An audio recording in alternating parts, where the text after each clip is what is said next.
This is entrepreneurship and small business management. So jira jirtu arra entrepreneurship and small business management course jedhu waliin ilaaluudhaaf dhufne. So warroonni channel keenya faaraa taatan channel keenya subscribing godhinee galina.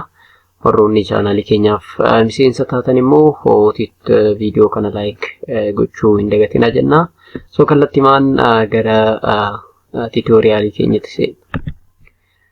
So chapters 1 all about the introductory parts. So what mean by entrepreneurships, and the word entrepreneurship comes from actually from the French term, which means that entrepreneur meaning to undertake, or it is also from the word intri, which means between, and prendere, which means taker. Therefore the verb entrepreneur or to undertake. Kanaaf jechi entrepreneurship jedhu yookaan immoo jechi entrepreneur jedhu yeroo jalqabaatiif afaan French entrepreneur jedhu irraa dhufe. Hiikni isaas to undertake yookaan immoo fudhachuu yoo ta'u, jechi kun bakka lamatti qoonnee ilaaluu dandeenya. Intri fi prendere. Intri jechuun between yookaan immoo jidduu yoo ta'u, prendere jechuun immoo teekartaa. Kanaaf gaafa walitti dhufan verbii entrepreneur jedhu yookaan immoo to undertake hiikaa jedhu argatu jechuudha. So here what is entrepreneurship and who is an entrepreneur can be defined. Jechuun maal entrepreneurship yookaan immoo namichi entrepreneur ta'e kuni eenyu yookaan immoo entrepreneur eenyu kan jedhu kana deebisuuf yaalla jechuudha. When you come to entrepreneur, a person who undertakes a certain project is known as entrepreneur, whereas entrepreneurship is how the entrepreneur does what he wants. Therefore entrepreneur jechuun namicha projectii addaa yookaan projectii haaraa tokko kalaqu yoo ta'u, entrepreneurship jechuun immoo adeemsa yookaan immoo namichi entrepreneur ta'e tokko waan galmaan geessu barbaadu sana jechuudha. Entrepreneurial process gaafa jennu immoo adeemsa namichi entrepreneur ta'e tokko yookaan immoo entrepreneurship ittiin projectii sana galmaan ittiin ga'u jechuudha. So entrepreneurship means simply means through which a new value is created as a result of the given project jechuudha.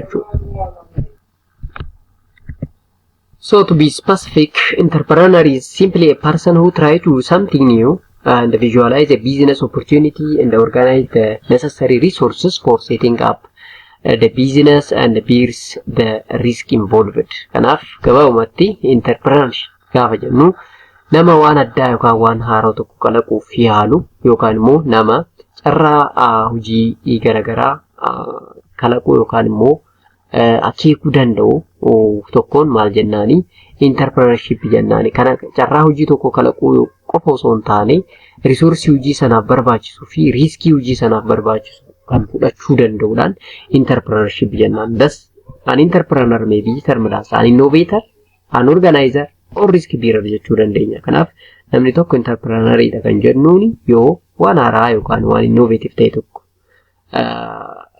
baasuu kan danda'u yoo ta'e, isuma sana immoo carraa yookaan immoo dandeettii organize gochuu yoo qabaate, akkasumas riskii fudhatamu qabu hunda isaa fudhachuu nama danda'uudhaan entrepreneur jenna jechuudha. So as an innovator, the entrepreneur introduce a new product into the market, find out the new market for existing product, and introduce a new production technology as well as launch a new marketing strategy as well, and so on. Kanaaf namni tokko innovator gaafa jennu maal jechuu keenya, product tokko produce gochuu danda'a marketii tokkoof yookaan magaalaa tokkoof dhiyeessuu kan danda'u, product sana product ma jirurra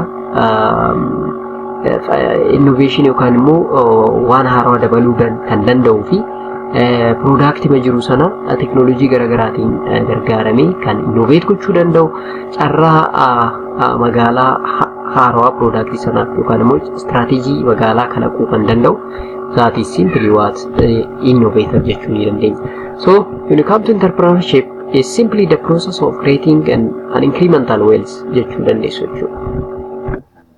So the wealth is created by those individuals who assume the major risk in terms of equity and the time or providing the value for the others.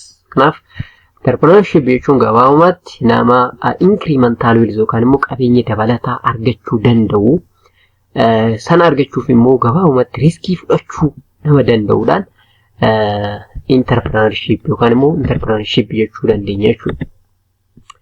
Entrepreneurship kana hayyoonni karaa adda addaatiin hiikuuf yaalaniiru. Fakkeenyaaf Joseph A. Schumpeter defined entrepreneurship as a person who introduces innovation change is known as an entrepreneur. Kanaaf nama waan haaraa tokko dabaluu danda'u yookaan immoo jijjiiruu danda'uudhaan entrepreneur jechuu dandeenyaan jedheenyu Joseph A.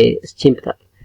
When you come to Peter F. Drucker, a person who always searches change, responds to it and exploits it as an opportunity. Namni yeroo hunda waan haaraa argachuuf carraaqu, waan haaraa gaafa argate immoo kallattiimaan gara carraa hojiitti jijjiiruu kan danda'uudhaan entrepreneur jechuu ni dandeenya jedhe Peter F. Drucker. Robert D. Sirich says a person who is going to establish a successful new business venture must also be a visionary leader. A person who dreams a great dream is known as entrepreneur jennaan jedhe. Kun immoo maal jedhe, nama yeroo hundaa waan haaraa tokko biizinasii tokko keessatti dabaluu danda'u yookaan uumuu danda'u, akkasumas visionary leader kan ta'e taanaan abjuu guddaa kan qabu yookaan immoo abjuu guddaa sana dhugoomsuuf namni tattaafatu entrepreneur jennaan jedhe according to Robert D. Sirich.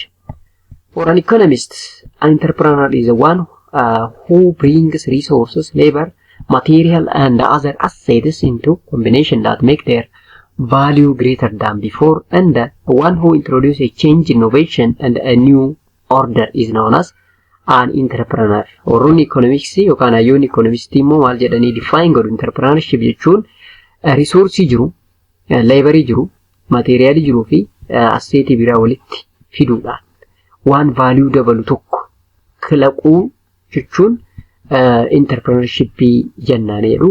Warroonni psychology immoo such a person is typically driven by a certain force not to obtain and attain something, to an experiment to accomplish or perhaps to escape authority of others.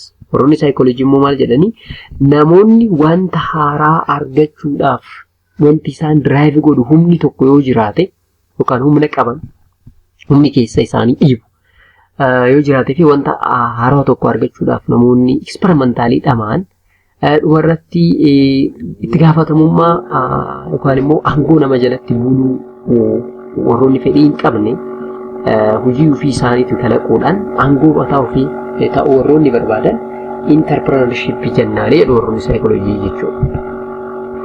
To a businessman, entrepreneur appears as a threat and aggressive competitors, whereas to another businessman, the same entrepreneur may be ally or a source of supply or someone good to mastery. So warroonni businessman jedhaman immoo entrepreneur appear as a threat of aggressive competitor. Yes, business keessatti competition hin jira. Kanaaf kompitaatoroota sanniin irratti competition cimaa namni uumuu danda'u karaa adda addaatiin product isarratti innovation uumuun ta'uu danda'a yookaan immoo asset itti dabaluutiin ta'uu danda'a. Namni akkasii sun entrepreneur jechuu ni dandeenya. Fred Wilson or a venture capitalist see entrepreneurship as an art of turning an idea into business. Yeah. Fred Wilson or venture capitalist immoo entrepreneurship jechuun maal jedhu art of turning idea into business. Yes, yaada gara business itti jiru wisdom yookaan arti qabu jechuun entrepreneur jechuun ni dandeenya. Almost in all definition of entrepreneurship isaannen kunni entrepreneurship karaa adda addaatiin gaafa define godhu argineerra. Hundi isaaniitu initiative taking, the organizing or reorganizing of social or economic mechanism to turn resource and situation to practical account as well as the acceptance of risk or failure jechuudha yookaan immoo isaannen sadiin kanarraa hin darban jechuudha. Entrepreneur jechuun or entrepreneurship jechuun the one that can initiative taking. Inni bira organizing yookaan reorganizing social or economic resource into practical account. Inni kaan immoo acceptance of risk because business kamiyyuu risk free business hin jiru sila ta'eef namni risk fudhachuu danda'u hundi entrepreneur jechuu dandeenya. So all the people who are gainfully engaged in the work, manufacturing, distribution or service and other sector are called entrepreneur.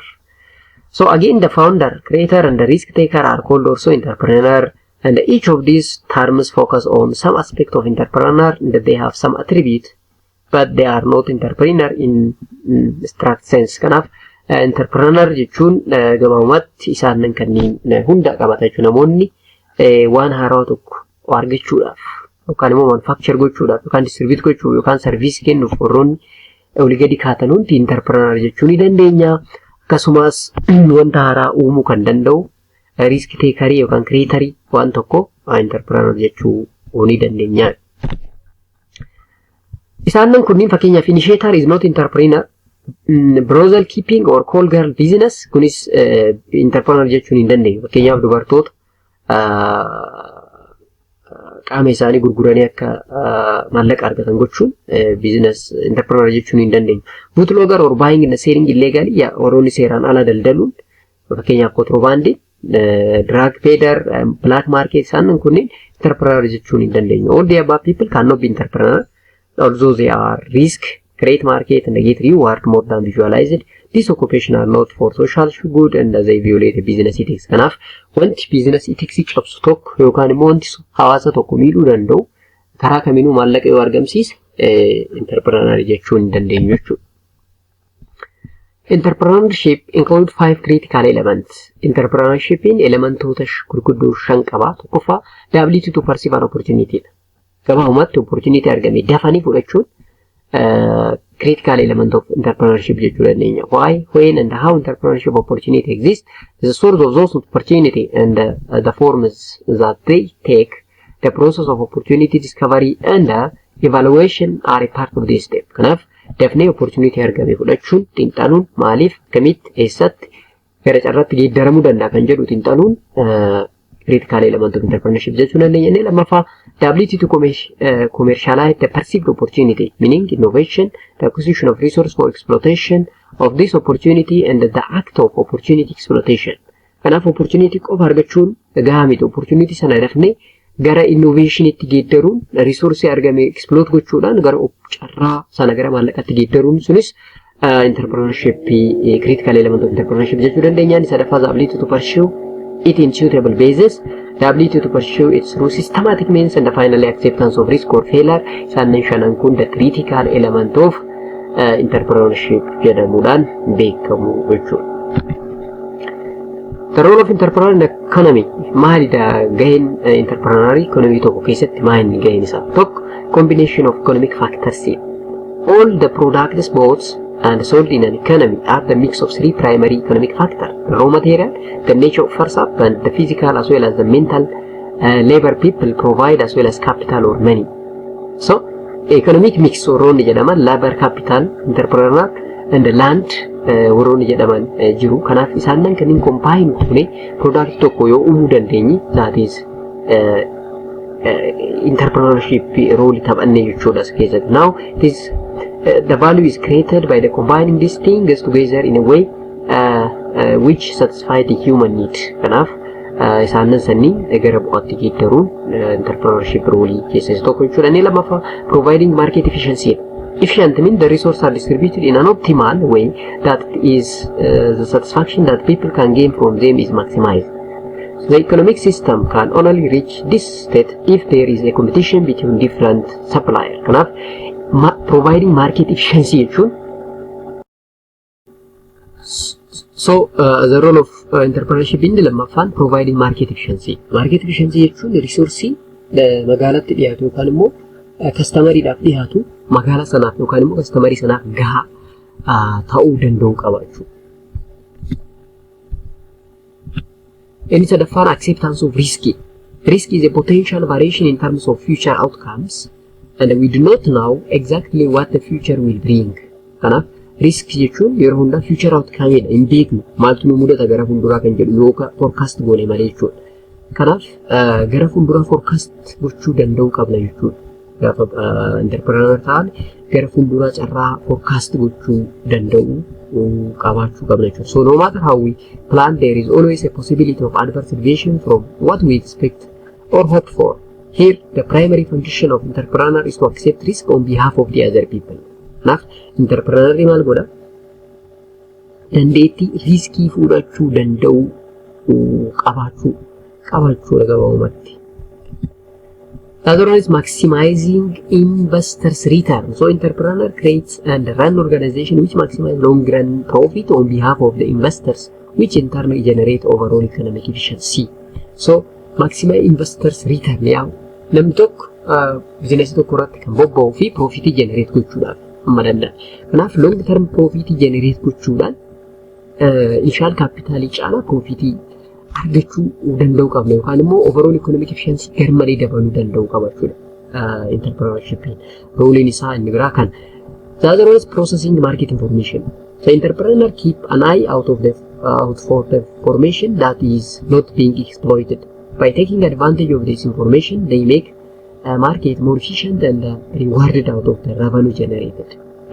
Yeroo hunda iji entrepreneur information irratti kan hundaa'edha jechuudha. Maaliif information magaalaa sana keessa jiru hubachuudhaan advantage magaalaa sana keessatti jiru fudhachuu danda'u qaba jechuudha entrepreneur tokko. Kanaaf information sanarraa jechuudha. Akka information is the power of the weapon for entrepreneurship jechuu ni dandeenya jechuudha. So what is the difference between innovation and the invention? Maali garaagarummaan innovation fi invention jedha inni ta'an. Innovation is sometimes confused with invention. Actually isaan lamaan kan adda baasu yeroo baay'ee confusion uumuu danda'a. Garuu innovation jechuun it is a creation of new idea and it is a reduction to practice. Kanaaf innovation jechuun creation of new idea waan haaraa tokko kalaquu fi gara productionitti gara practicetti jijjiiruu.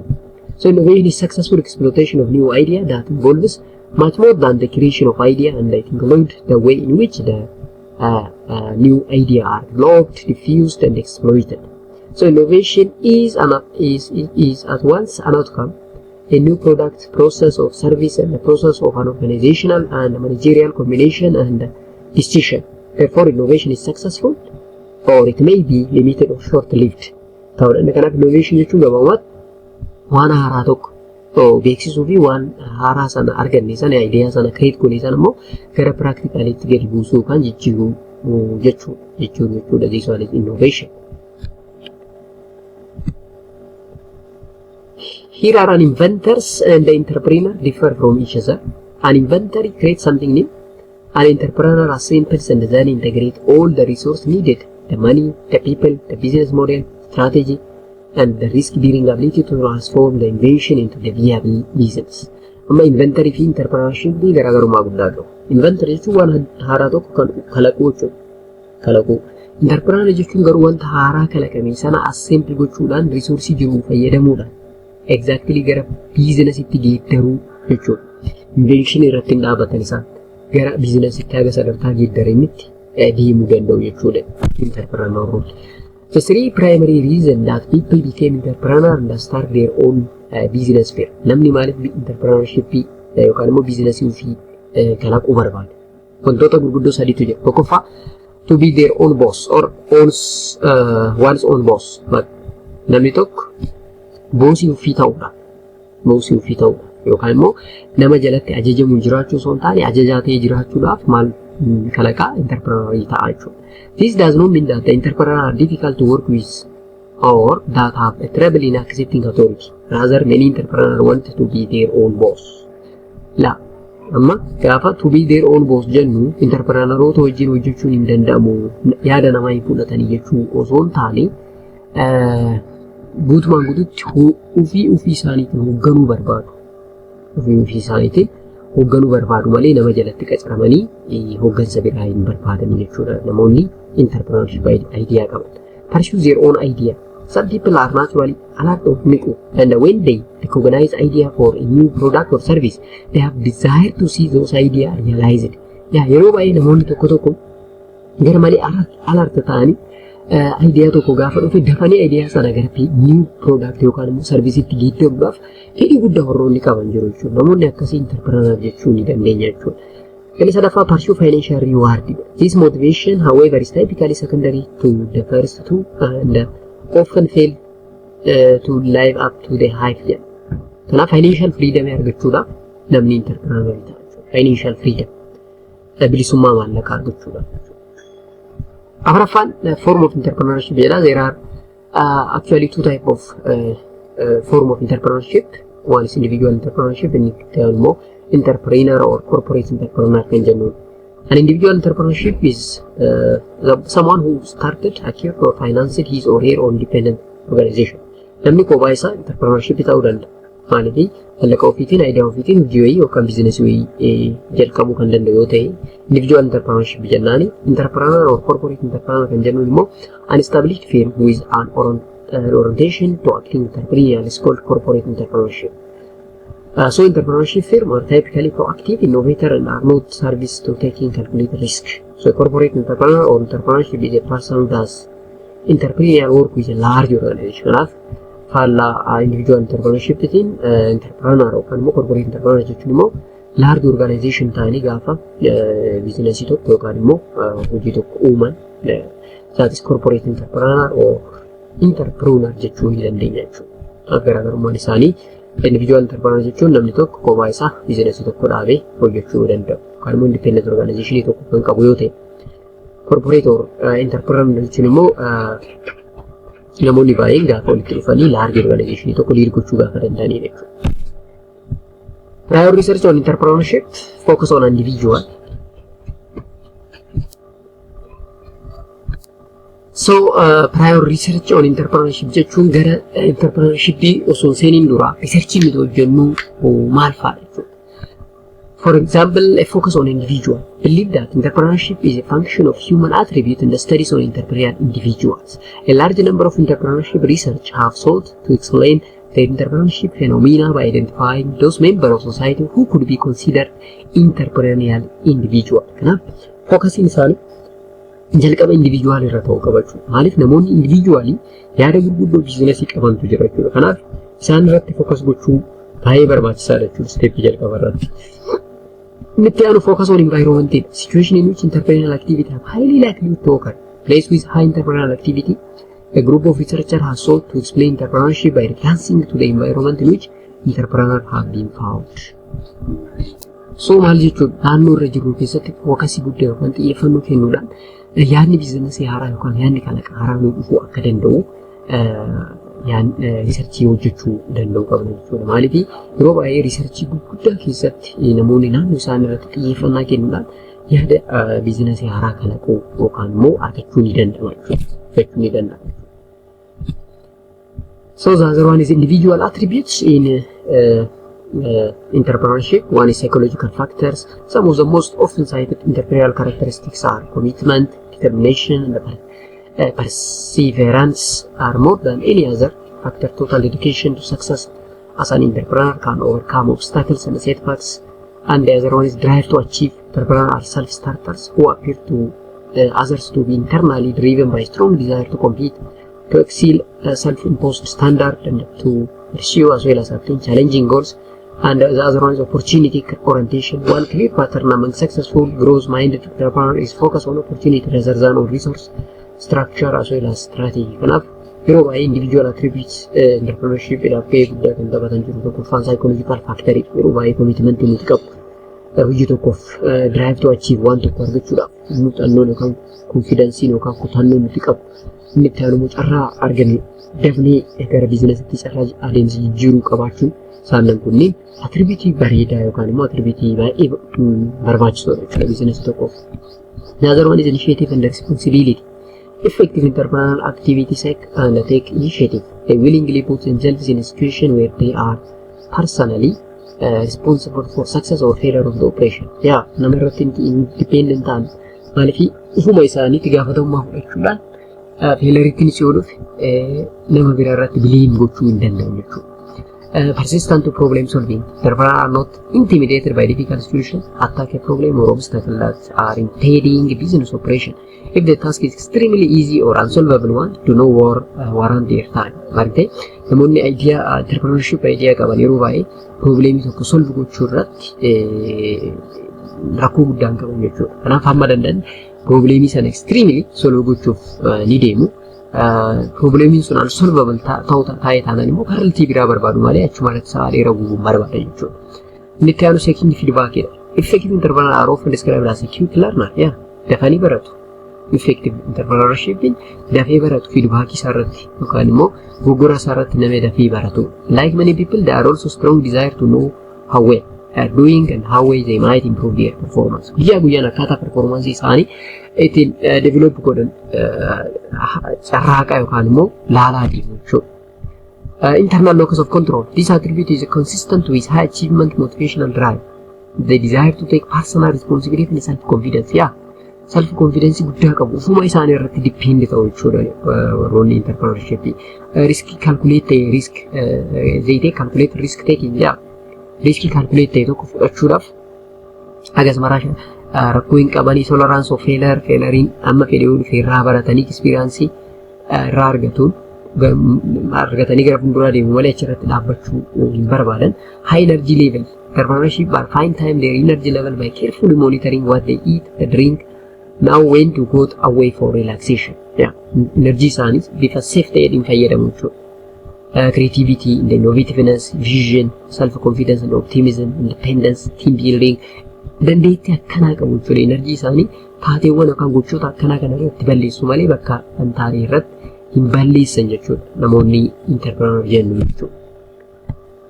Another one is the demographic factors. A childhood family environment. Specific topic in the family environment of the entrepreneur include birth order, parent occupation, social status, relationship with parent. Look, demographic factor is namoonni entrepreneur akka ta'aniif qooda guddaa taphata jechuudha yeroo baay'ee. Maaliif namoonni naannoo isaan irra jiran fakkaatu waan ta'eef namoonni naannoo isaan namoonni hojii kalaqanii hojii ofii hojjechuudhaan beekaman namoonni hedduu jiraatan baay'een isaanii entrepreneur ta'u jechuudha. In the term education, although the formal education is not necessary for starting a new business, it does provide a good background, particularly when it's reliable to the field of venture. Barumsa barachuun exactly entrepreneur ta'uudhaaf bahee sirrii yookaan immoo dirqama jechuu hin dandeenyu malee garuu barachuun at least business idea yookaan entrepreneur ta'uudhaa keessatti gahee guddaa taphata jechuudha. Baay'inaan namoonni entrepreneur ta'an yeroo baay'ee at least BA yookaan MBA warroota qabanidha baay'inaan jechuudha. Umri isaanii gaafa laallu in terms of chronological age, most of entrepreneurs initiate their entrepreneurial career between 22 to 55. Yeroo baay'ee 22-55 jidduutti carraa entrepreneur ta'uu qaba jechuudha. Tokko male entrepreneur tend to start their first significant venture in 30s while women entrepreneur in their middle 30s. Dhiirri yeroo baay'ee waggaa 30 keessatti biizinasii mataa ofii dhaabuu barbaada. Dubaroonni immoo jidduu galeessaan 35-36 ol entrepreneurii ta'uu barbaadu jechuudha yeroo baay'ee. And the work history gaafa laallu while satisfaction is various aspect of also jobs such as challenge, lack of promotion, opportunity, frustration, the previous technical as well as industrial experience can initiate the people to be entrepreneur.